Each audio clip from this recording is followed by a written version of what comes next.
Salve progressistas, eu sou o Clayson. Não existe nada pior para o Bolsonaro do que ele não ser o foco das atenções na política. Se ele não for comentado, se ele não for assim criticado, ou se não falarem a respeito dele, ele não consegue dormir naquele dia. Ele não fica feliz. Você percebe que quando ele é criticado, quando ele tem alguma coisa para reclamar, quando ele pode falar contra a imprensa, quando ele pode se defender de alguma coisa, ele está na sua plenitude, ele está vivendo nos céus. Hoje tem live daqui a pouco. E a gente sabe que ele vai ter pouco assunto, porque na verdade o foco da atenção hoje, do ponto de vista de opinião pública na política, chama-se CPI da Covid, também conhecida como CPI do genocídio. E ele fica completamente incomodado com isso. Nós tivemos essa manifestação no dia 1º de maio, o último sábado, que não deu em nada, né? Em Minas Gerais a gente chama de coice de porco. Foi realmente um coice de porco. Né? Eles achavam que ia fazer uma manifestação que poderia ensejar. Veja o sonho megalômano dos bolsomínios. Eles achavam que iam fazer uma manifestação que ia poder ensejar um golpe, que isso ia motivar o Bolsonaro a dar um golpe, um autogolpe no país. Saíram às ruas esfuziantes, berrando aos berros: eu autorizo o presidente. A única coisa que aconteceu foi um discurso que o Bolsonaro fez ontem, que foi, mais uma vez, praticamente assim, diluído no meio das maravilhas que a gente viu na CPI da Covid. Eu vou falar sobre isso, mas antes eu quero pedir para você dar o joinha aqui no vídeo. Quero agradecer e desejar as boas-vindas a você que está chegando, conhecendo o canal, as pessoas que estão conhecendo o nosso trabalho. Todos os dias a gente tem aqui vídeos tentando entender este país maluco que nós estamos vivendo desde a eleição de um genocida, de um sujeito que é um psicopata. E a gente está aqui tentando explicar para você um pouco a respeito disso. Então se inscreva no canal, você que não é inscrito, ative o sininho. Se você é inscrito, veja se você continua inscrito aí, tá bom? E dê o like no nosso vídeo. Faça isso agora, por favor. Faça o seu like aí para nos ajudar. É só você apertar o botãozinho aí embaixo aí. E para inscrever a mesma coisa, você pode se inscrever agora aí e ativar o sininho. A primeira questão que nós precisamos falar é alguns... Porque, na verdade, assim, foram vários, mas alguns pontos que eu considero importantes. São vários, mas eu vou destacar alguns que eu considero importantes na CPI do genocídio. O principal foi o show dado pelos senadores, mas também tivemos declarações muito preocupantes. A declaração do ex-ministro Mandetta, que fala a respeito da tentativa de mudança da bula desse remédio, da cloroquina. Essa é uma manifestação importante de um ex-ministro que está dentro de um contexto de uma comissão parlamentar de inquérito que precisa ser tratada com muito mais seriedade do que está sendo tratado até agora. A gente está vendo as pessoas achando engraçado, algumas pessoas estão tanto quanto chocadas e tudo mais, mas isso precisa ser levado a cabo porque o Bolsonaro ele utilizou o exército para fabricar um estoque de cloroquina de mais de uma década. Então, ele utilizou dinheiro público, ele compra esses remédios, inclusive numa situação que precisa ser vista com muita seriedade também, porque a gente precisa entender, ele acabou comprando insumos de uma situação um tanto quanto nebulosa, e a gente precisa saber, porque é amigo dele que está envolvido no meio dessa história toda. Então o Bolsonaro fez uma ação aí muito grave. E dentro do contexto de mudar a bula, nós tivemos hoje algumas falas, inclusive de bolsonaristas defendendo a cloroquina de uma forma completamente estúpida. Então esse discurso de defesa de cloroquina ainda persiste. Nós precisamos entender que isto é criminoso. E nós tivemos uma fala de um dos senadores, o senador Otto Alencar, que é médico, que foi uma fala espetacular, foi uma coisa assim, foi um desbunde, como se diz. Porque, na verdade, o senador é um senador conservador, ele é de direita, ele fez questão de dizer isso. E a fala que ele disse é o seguinte: bom, se você está defendendo a cloroquina, para tomar a cloroquina, então defenda que você tome água. Tá? Defenda que você tome água, porque a água pelo menos não tem efeito colateral. A água pelo menos não tem contraindicação. Porque se você se curou da cloroquina, você está dentro de um espectro de um grupo de pessoas que acaba contraindo o vírus e não tem nenhum agravamento da doença. Então, ele realmente, a fala dele foi espetacular e colocou no seu lugar aqueles cães ferozes do bolsonarismo. Inclusive, ele até sugere para que tomem uma antirrábica, aqueles que estão raivosos em relação às falas contra a cloroquina. Lembrando que o Brasil é um dos poucos e únicos países no mundo que defende a cloroquina. Agora, ao que parece, a Índia também está defendendo esse tratamento precoce, os Estados Unidos também defendeu em momentos passados, e nós estamos falando dos 3 países com os maiores índices de contaminação e com os maiores índices de morte no mundo. Mas eu ainda acredito que nós precisamos nos aprofundar com essa questão da cloroquina, porque nós envolvemos questões financeiras, nós utilizamos o exército e, acima de tudo, nós defendemos, por parte dos bolsonaristas, esse tal kit Covid, esse tratamento precoce que pode ter levado milhares de pessoas à morte. Ainda há muitas questões a virem dentro da CPI do genocídio. Nós temos que tratar com muita seriedade sobre a postura em relação à vacina. Hoje o Bolsonaro também, ontem, à noite, o Bolsonaro falou a respeito destas questões de vacina, de que nós começamos a vacinar em janeiro, mas os países começaram a vacinar em dezembro, só que não se compara a situação que nós estamos. O próprio ministro da Saúde atual, Queiroga, ele mentiu quando falou que comprou mais de 500 mil vacinas, quando comprovadamente nós temos comprado cerca de 250, 280 mil vacinas. Então ele mente quando fala, temos 580 mil, podemos vacinar a população toda até o final do ano. Ele precisa entender que nós estamos no mês 5 e que o final do ano é logo ali, e ele vai ter que cumprir essa palavra. Não é simplesmente trocar de ministro, como faz o Bolsonaro, que aí tudo aquilo que um disse fica na responsabilidade desse, o outro que vai entrar vai colocar novas metas, novas propostas. O país precisa de seriedade, essa é a grande verdade.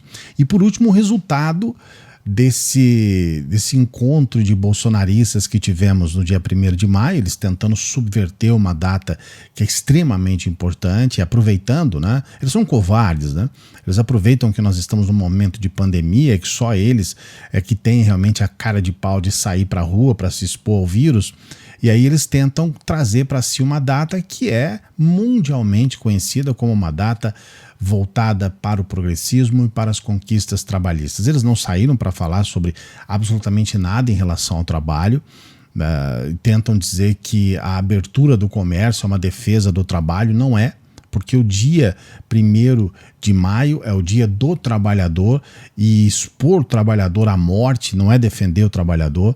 Expor o trabalhador a um vírus maligno que mata jovens agora, até crianças, isso não é defender trabalhador, nem nunca vai ser. É uma cara de pau querer, mudar esse discurso, mudar essa narrativa. E as falas do Bolsonaro ontem, para tentar chamar a atenção, para tentar colocar alguma repercussão sobre esse dia 1º de maio, que ele praticamente não vai conseguir mais fazer virar, porque já foi, talvez hoje à noite na live dele seja a última vez que ele vai tentar de alguma forma fazer valer essa manifestação de maio, do dia 1º, foi uma coisa assim ridícula as coisas que ele colocou. Eu vou decretar vou baixar um decreto, decretar leis que têm que ser cumpridas, porque a Constituição tem que ser cumprida e tudo mais, como se essa situação específica de pandemia, em que estados e municípios podem gerir especificamente em cima de questões de isolamento e lockdown, fossem inconstitucionais. Então, total desconhecimento ou cara de pau mesmo. Eu acredito que seja desonestidade mesmo dele de tentar desconversar e tentar dizer que é inconstitucional o que está acontecendo. Está não só dentro da lei, como é necessário. E isso que está acontecendo aqui no Brasil, com relação a estados e municípios, não é uma coisa exclusiva do Brasil. Isso é no mundo inteiro. Nas democracias do mundo inteiro, estados e municípios podem e devem tratar, especialmente numa situação como essa de pandemia, tratar da saúde dos da sua população, do seu povo, né, dos seus moradores, das pessoas que estão próximas. Então é óbvio que uma cidade sabe muito mais a respeito de si do que o Bolsonaro em relação àquela cidade. O que o Bolsonaro vai saber a respeito de Jupiaçu do Norte? Qual que é, do ponto de vista logístico, a importância do presidente tratar sobre Jupiaçu do Norte, sobre Poços de Caldas? Então não faz o menor sentido, realmente não faz o menor sentido essa situação que o Bolsonaro ainda insiste de tentar brigar com estados, brigar com municípios, para tentar fazer valer um discurso vazio e que leva mais uma vez à confirmação de ser um genocida. E aí ele tenta de todas as formas dizer, com voz grossa, né, com todo nervosinho, de que ele vai decretar algo que tem que ser cumprido. Para piorar, ele continua com as teorias de conspiração.